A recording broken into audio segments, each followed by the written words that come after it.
Code Vein, a game that dares to ask the question, what if Dark Souls was anime? So, I'm not very big on Souls-likes. In fact, I don't really like them, and I've only ever finished or even played one for more than a few hours. It's this one, by the way.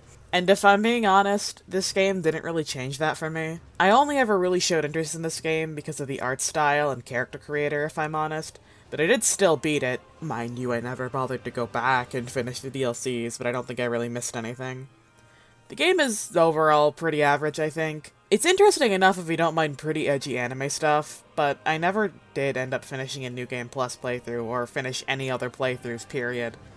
But I don't hate the game. It was just one I never found myself wanting to go back to, or even remembering most of the story if I'm honest, and just something to keep in mind. I also haven't touched the game in a while, so I had to refresh myself a little on what happens. But with that out of the way, let's get started. When you first start the game, you are met with a mysterious voice from a character called Cruz, who asks you to remember who you are, and from that, you are taken to the character creation. You'd think I'd have a lot to say on this since the character creation was part of why I had gotten the game to begin with, but if I'm honest, there's not that much here, and I wish there was more, like hairstyles for example, and the base clothing that your character always wears. At the very least, we do have everyone's favorite character creation option, heterochromia.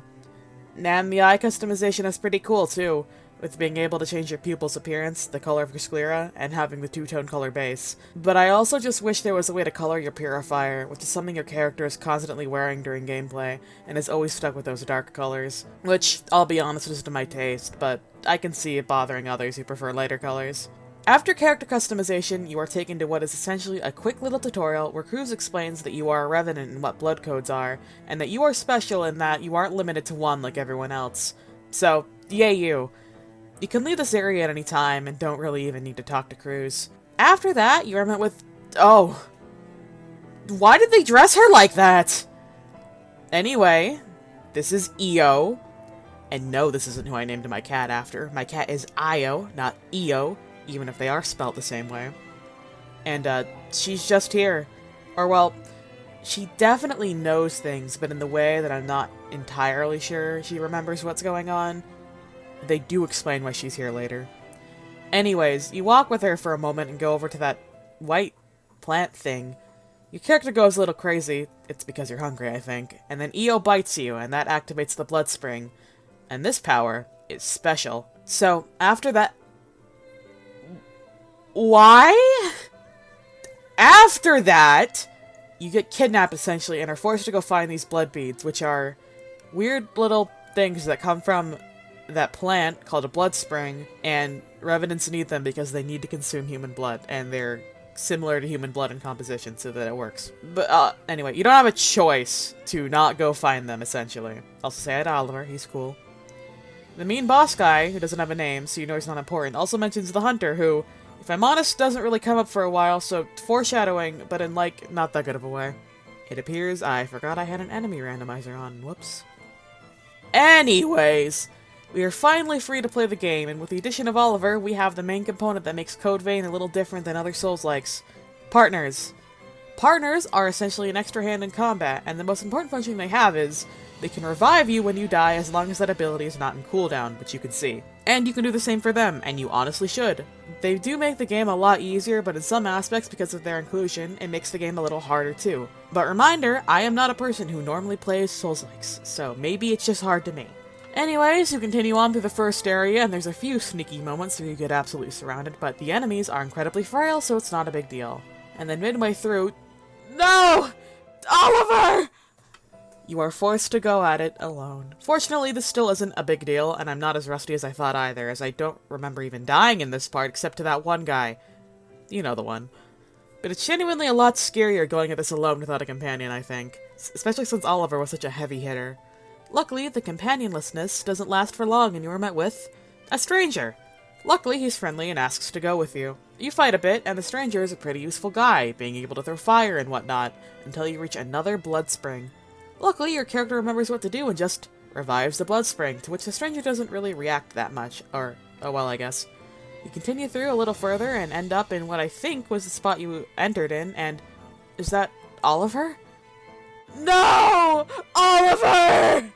And here's our first boss, Oliver Collins. He's okay for a first boss, not that hard, and I'm pretty sure they literally reuse the second phase as an enemy in literally the next area, but I could be misremembering. They do reuse him as an enemy at some point, but yeah, he goes down pretty fast. Rest in peace, Oliver, we barely knew you.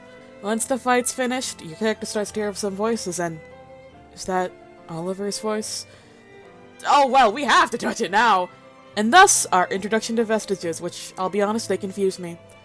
I assume they're dropped by dead revenants, is what I remember, but we find vestiges of some living revenants as well, including our very own partners, who, they're with us, so they're alive. But that aside, vestiges are how you get new abilities for your characters via blood codes. What are blood codes? I mentioned it earlier, but they're essentially kind of like classes in the way that they all grant you different abilities, called gifts. But I believe once you master a gift, you can use it with any blood code you want, so the system is pretty free. Since your character has a broken blood code or whatever, they can get new ones from either straight blood or vestiges. Some vestiges are from important characters with names. The others are just from people. Anyways, they are dangerous to touch, but not for your character, so oh well. As well as blood codes, you have weapons and blood veils. Weapons are pretty straightforward. There's 5 different types: one-handed swords, two-handed swords, halberds, hammers, and bayonets. Of which I personally prefer halberds, and use just one specific halberd I got from the 3rd boss, I believe, my entire first playthrough, so I couldn't really tell you that much about the other weapons. But they're there, and I'm pretty sure just fine if they're to your preference. There's also blood veils, which also have different types in the way that they're also weapons you can attack with, kind of. There's Ogre, Stinger, Hound, and Ivy type blood veils. And I'll be honest, I never really used blood veils, and I don't even think I understand how stats work in this game, so I do not remember why I used the blood veil I did, I just know I did use it. Anyways, so after that, Louis takes you to his home base. Louis is a stranger, by the way, I don't think I mentioned that. Anyway, he takes you to his home base, which is essentially the hub of the game. There's a shop, run by Coco, and a place to upgrade your weapons, and blood veils, run by Mirasame. Honestly, once again, might have been playing the game wrong, but I also never really remember going to Coco all that much. Mirasame, yes, I did at least remember to upgrade my weapons, but I never really found a use for buying things or really even using that many consumables. So, I'm not really going to explain the story any further than I already have. It's fine, and if you really want to know what happens, I suggest either looking it up or playing the game for yourself. But in terms of how the gameplay progresses from here, it's mostly the same. You go through an area and fight a boss at the end, which... I don't know, I think that's how all Souls-likes tend to function. I think Code Vein tends to be a bit more linear than what I think other games are, like in the Dark Souls series. I think in those games there wasn't exactly a set order for everything, but in Code Vein, your progression is killing those bosses at the end of each area. And as for the areas themselves, with the exception of 2 certain areas, they're nothing to write home about. They all definitely have different vibes, but they kind of all felt the same. Like, sure, there were different enemies and environmental hazards, but that was about it. I'm not sure how to describe it. The only areas I really could say I disliked were the ones from the flashback sequence, where I just kind of gave up on exploring all of it, and the Cathedral of the Sacred Blood. I seriously hit that place and got lost in it for hours. Not in a good way, not fun. The other bosses in the game are fine too. There isn't really I can even think to bring up, but I do remember having to summon help for at least a few of them, including the final boss, and the required gank boss a la Ornstein and Smo. I can't say if the reason why I dislike it and find it hard to deal with is because I personally am not a fan of that type of boss, or if the boss was designed poorly, honestly. I think that's about everything I wanted to cover, so would I recommend Code Vein? That's a good question. Maybe? The most I can really say is if you're interested, there's a demo on Steam. Try that out, and I think you'll know from there. The story is fine. It's fine. It's edgy, so if you like that kind of stuff like I do, you'll probably enjoy it, like I did. Honestly, from the reviews on Steam, it seems the gameplay is one of the strongest points of the game, so I think that this is just further confirmation that I'm really not a Souls-like person, and that's okay. And hey, if this video gets like 25 likes, maybe I'll play Elden Ring, but I doubt that's gonna happen. Anyways, that brings us to the end of the review. Thank you for watching. Apologies if this review was mainly just my hazy recollections from when I first played this game, but I thought it'd be an interesting review nonetheless. If you found the review enjoyable, I'd greatly appreciate if you could leave a like and maybe a comment if you feel so inclined. Perhaps if there is a certain game you'd be interested in me reviewing. And if you want to see more, it'd be really rad if you could subscribe. But once again, thank you. See ya!